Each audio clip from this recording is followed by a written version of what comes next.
នេះដល់វងមូលគេស្អែមវងមូលប្រាសាទព្រះវិហារយើងធ្វើដំណើរតាមជើងភ្នំដងរែកយើងមកគឺយើងអត់ទៅឡើងតាមផ្លូវឡានទេយើងមកចដាបុរាណនេះគឺយើងមកចដាបុរាណនេះមកដល់ភ្នំហើយនេះឃើញយើងមើលទៅលើឃើញយ៉ានេះឃើញថ្ម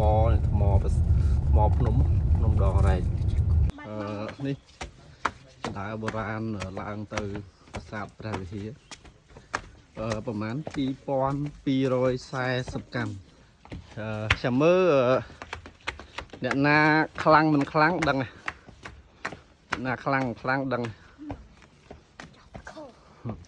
ជាចដាបុរាណនេះត្រូវឡើងទៅអញ្ចឹងត្រូវឡើងតាមនោះទៅឡើងទៅលើនេះចដាបុរាណនេះប្រហែលជាអូនៅលើមានចដាជើងដែរដែរ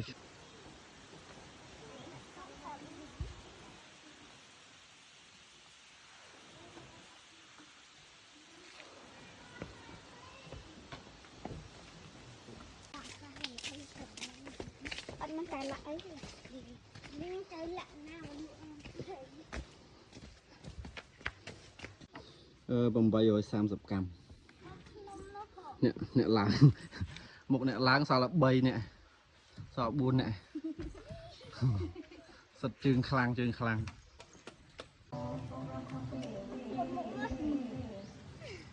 កំលប់ទឹកញ៉ាំលើ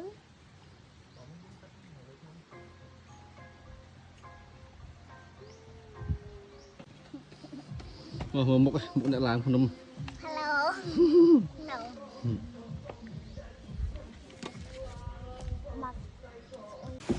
ខ្ញុំទៅបានចង់មកហើយ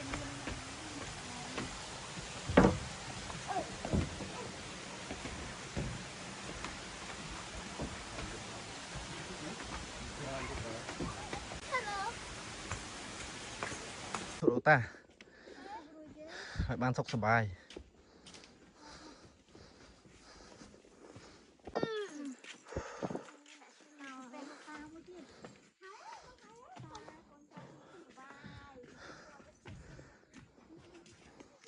អូនេះដល់ប្រាសាទ